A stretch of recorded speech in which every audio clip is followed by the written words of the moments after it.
இதோ வரேன்.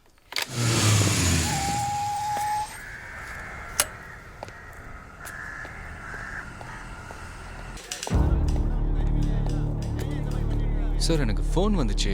அருணான்னு. இன்ஸ்பெக்டர் கேளுங்க. சார் அருணான்னு. உள்ள இருக்காங்க, போய் பாருங்க.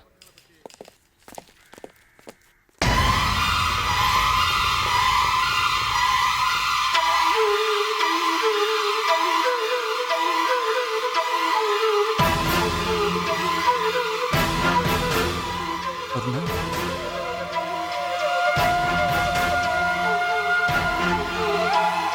என்னாச்சு? தற்கொலை பண்ணிக்கலான்னு போனேன். போலீஸ் இங்க கூட்டிட்டு வந்துருச்சு. சாகிறதுக்கு கூட எனக்கு கொடுத்து வைக்கல. இங்க தெரிஞ்சவங்க அட்ரஸ் கேட்டாங்க. அதான் பிரபு வீட்டு நம்பரை கொடுத்தேன். ஆனா நீங்க வருவீங்கன்னு எதிர்பார்க்கல மாமா. எல்லாமே எதிர்பாராம தானே நடக்குது. எதுக்காக நீ சாகணும்? ஒரு ஃபோன் பண்ணிருக்கலாம்ல. இப்ப கூட உனக்கு என் ஞாபகம் இல்லைல்ல? ஃபோன் பண்ணி என்ன சொல்றது? சொந்தத்தை விட காதல் தான் பெருசுன்னு கல்யாணத்தன்னைக்கு ஓடி போனேன். என்ன காதலிச்சவ கை விட்டுட்டு போனதை சொல்லவா? என்னைக்காவது ஒரு நாள் அவன் திரும்பி வருவான்னு காத்திருந்து ஏமாந்ததை சொல்லவா? ஓடினவ உனக்கு என்ன உறவுன்னு மத்தவங்க கேட்டப்போ பதில் சொல்ல தெரியாம பைத்தியக்காரி மாதிரி அலைஞ்சதை சொல்லவா? வாழறதா சாகிறதா? இனிமே வாழ்ந்து என்ன செய்ய போறான்னு நினைச்சு அழத்துக்கு கண்ண தண்ணி கூட இல்லாம நடப்படமா தெரிஞ்சதை சொல்லவா?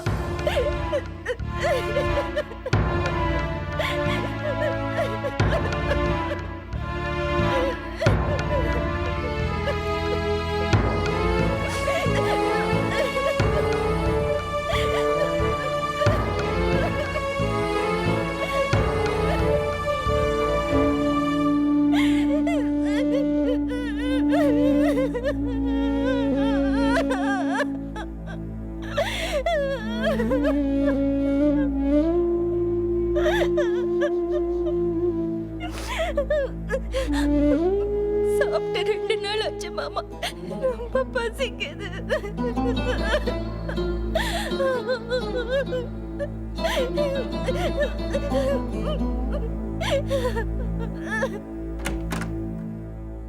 டேய், நீ எங்கடா போயிருந்த?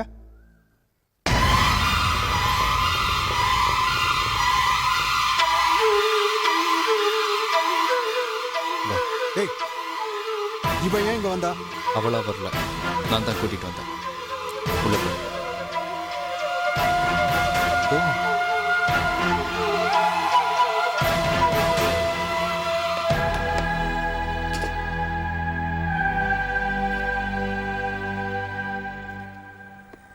டேய், அன்னைக்கு இந்த சமையல்காரன் வேண்டாம் தாண்டா போனா? நம்பி போனவனும் கை விட்டுட்டான். போலீஸ் ஸ்டேஷன்ல அனாதை மாதிரி தவிச்சுக்கிட்டு இருந்தா. சாப்பிட்டு 2 நாள் ஆச்சு மாமான்னு என்கிட்ட எழுதா. தாங்க முடியலடா. நீ செய்ய வேண்டியதை நான் செஞ்சிருக்கேன். ஹாய் பிரபு. பிரியா வரேன்னு சொன்னா. மேரேஜ்க்காக ஷாப்பிங் போனோம். என்ன பிரபு, ஏன் டல்லா இருக்க? Any problem? அருணா திரும்ப வந்திருக்கா.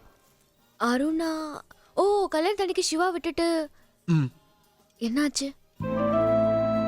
என்ன காதலனோட சேர்ந்து வாழணும்னு சிவ போனா. ஆனா அவ சேர்ந்து சுத்தின போதுன்னு நினைச்சிருக்கான். சுத்தி கடைசி எங்க வந்து விழுந்திருக்கான்.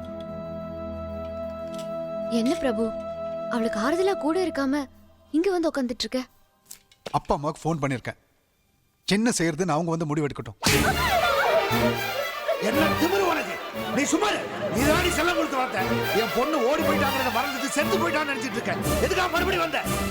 மணமேடையில தலை குனிஞ்சிருக்க வேண்டிய நீ தலை நிமிந்து ஓடினதுனால பெத்தவங்களை தலை குனிய வச்சுட்ட. போதும் உன்னால பட்ட அவமானம். ஓடி வெளியே. நீ சும்மா இரு. ஆஸ்திக்கு ஒரு ஆணு, ஆசைக்கு ஒரு பொண்ணுன்னு சொல்லுவாங்க. நம்ம ஆசையில மண்ணை போட்டவங்க நம்ம பொண்ணே இல்ல. போ வெளியில. ஓடி போ வெளியில.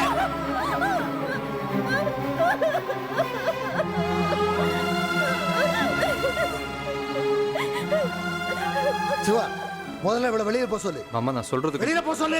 சொன்னா கேட்டா வெளியில போக சொல்லு. டேய், நீ ஒண்ணு வக்காலத்து வாங்கல, போக சொல்லு. வெளியே தள்ளுறதுக்கு திரும்ப கூட்டிட்டு வந்தேன். நீ எங்களை விட்டு பிரிஞ்சு இருக்கிறதுக்கு காரணமே இவதான். உன்னை பார்த்து நாங்க கஷ்டப்படக்கூடாது தானே எங்களை விட்டு பிரிஞ்சுங்க வந்திருக்க. நம்மள எல்லாரையும் கஷ்டப்படுத்துற இவ ஒரு நிமிஷம் கூட இந்த வீட்டுல இருக்க கூடாது. முதல்ல வெளியில போக சொல்லு. கல்யாணத்தன்னைக்கு போனதுக்கு அவ மட்டும் காரணம் இல்லை, நம்ம எல்லாரும் தான். அவளுக்கு பிடிச்சதெல்லாம் தேடி தேடி வாங்கி கொடுத்த நீங்க கல்யாணத்துக்கு முன்னாடி என்ன பிடிச்சிருக்கான்னு அவகிட்ட ஒரு வார்த்தை கேட்டிங்களா? நான் தான் கேட்கல, அவளாவது சொல்லியிருக்கலாம்ல. எங்க பொண்ணுங்க தங்களோட முடிவை சுதந்திரமா சொல்ல எங்க இடம் தர்றீங்க? பொண்ணுங்கன்னா தலை குனிஞ்சிருக்கணும்னு சொல்லியே வளர்க்குறீங்க. அதனாலே பல விஷயங்கள்ல அவ சிரிக்கிறாளா அழுவுறாளான்னு கூட தெரியாம போயிடுது. பெட்டி கடைக்காரன் கடன் பாக்கி அப்பா கிட்ட கேட்கற வரைக்கும் பையன் சிகரெட் பிடிக்கிற விஷயம் அப்பாவுக்கு தெரியறது இல்ல. பொண்ணு பீச்சில் பார்த்தேன், சினிமா தியேட்டர்ல பார்த்தேன் மற்றவங்க சொல்ற வரைக்கும் பொண்ணு காதலிக்கிற விஷயம் அம்மாவுக்கு தெரியறது இல்ல. அப்படி இல்லாம ஒவ்வொரு பேரண்ட்ஸும் தான் பொண்ணுங்க மனசை சரியா புரிஞ்சு வச்சிருந்தா கல்யாணத்தன்னைக்கு யாரும் அருணா மாதிரி ஓட மாட்டாங்க. அருணா திரும்ப வந்ததுக்கு சந்தோஷப்படுங்க மாமா. இப்ப நீ என்ன சொல்ல வர்ற? இவளை மறுபடியும் நான் ஊருக்கு கூட்டிட்டு போனா ஊர் என்ன சொல்லும்? நான் தலை நிமிர்ந்து நடக்க முடியுமா? அப்போ இது வரைக்கும் நீங்க கவலைப்பட்டதெல்லாம் ஊருக்காகத்தான், உங்களுக்காக இல்ல. உங்களை பத்தி கவலைப்பட ஊர்ல இருக்கிறவங்களுக்கு நேரம் இல்ல மாமா. அவனுக்கு அவன் பிரச்சனையும் சரியா இருக்கு, நீங்க தான் தேவையில்லாம அவங்கள நினைச்சு கவலைப்படுறீங்க.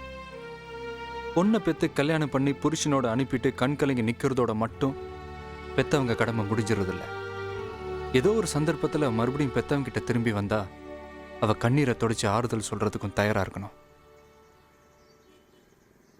அதை புரிஞ்சுக்கங்க.